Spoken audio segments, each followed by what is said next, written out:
Hello, happy Thursday to you. We are going to go over how to use Newton's method to solve for a value of an equation using linearization. So on Tuesday, we talked about how tangent lines, we can use tangent lines to a graph to approximate for a certain value that's really close to the actual value. So for this example, right here, this is our f of x, and we're trying to figure out for what value of x does this equation or this function actually equal 0. And we can use a series or a sequence of linearizations to do that. I'm just going to copy down the procedure of Newton's method. We have an nth plus first term. That's what this n plus 1 means. It's the n plus first term. And we get that by taking the nth term, and then we subtract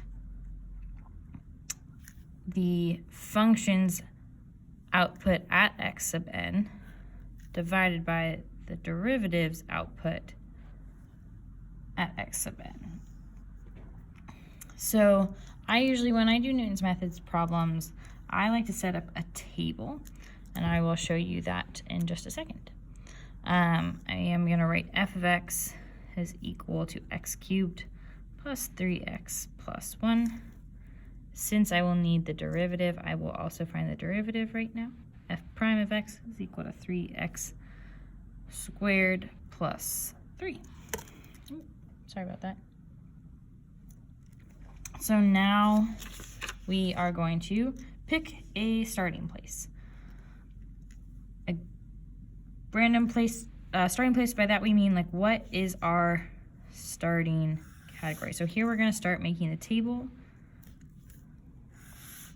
starting with the x sub nth term.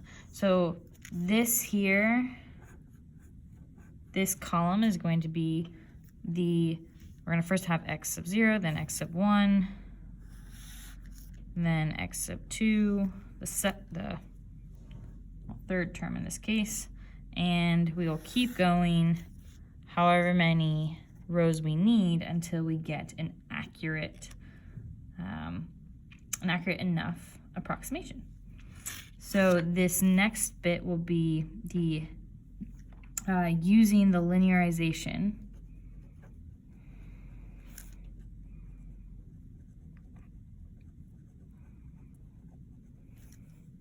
to get the approximation.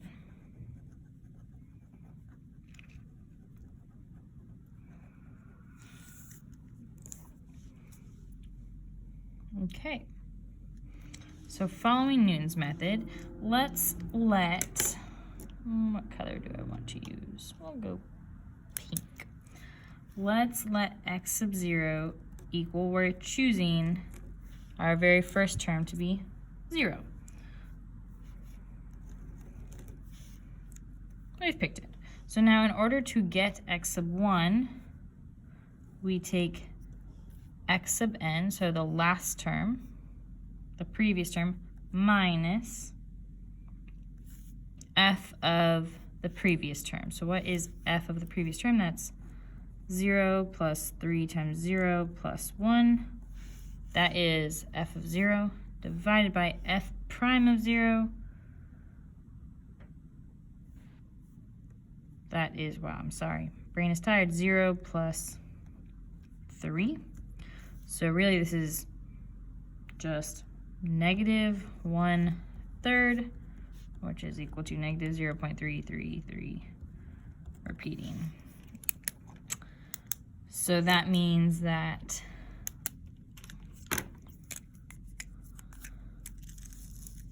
x sub 1, our very first approximation, is negative 0.333, repeating. Why I changed that fraction to a decimal is because we're going to look for accuracy based on how many decimal places match in a row. And you'll see what I mean by matching on the next row. Okay. To find our second approximation, we need to use the previous term. Negative 1/3 minus, now it's going to be negative 1/3 cubed because we're plugging it in to f of x right now, divided by, now we're plugging it into f prime, 3 times negative 1/3 squared plus 3. And now I'm going to type things into my calculator and figure out what decimal that is, and I get negative 0.322. So I said we were going to wait for matching. Well, right now, the first decimal place matches. That's not enough. Just having one decimal place consistent isn't enough, so we need to do another round. Negative 0.322 minus negative 0.322 cubed plus 3 times negative 0.322 plus 1, plugging that into our f of x. Now we plug it into our f prime, 3 times negative 0.322 squared plus 3. And if I plug this all into my calculator correctly, then this should result in negative 0.3222.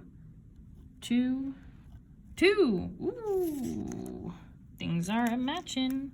Now we have at least, oh, that's actually 3 decimal places. Matching. We still want more. So we are going to continue this process. And actually, if you do x, the next step, you should get negative 0.322185346 and on. And all of a sudden, we see what the rest should look like. And if we do this one more time, we'll end up getting it 32218534546, which is pretty darn good. That's how many decimal places alike? 1, 2, 3, 4, 5, 6, 7. And we can say this is our, oops, include that negative sign. X is approximately negative 0.32218534546. And that is using Newton's method to calculate zeros using linearizations. Very tedious by hand, a lot of calculations. You are allowed to use a calculator for this part. We will not be tested on this, nor is this an essential calculus concept. So I just want you to see why we would use linearizations to approximate, and also this is the method that many calculators use to calculate zeros. And so we are now very appreciative that our calculator does it so that we don't have to. Alrighty, see you in a little bit when you watch the video on related rates. Go ahead and try one Newton's method problem on your own. If you have specific questions, please write them down on the sheet to ask on Monday. Enjoy the rest of Newton's method.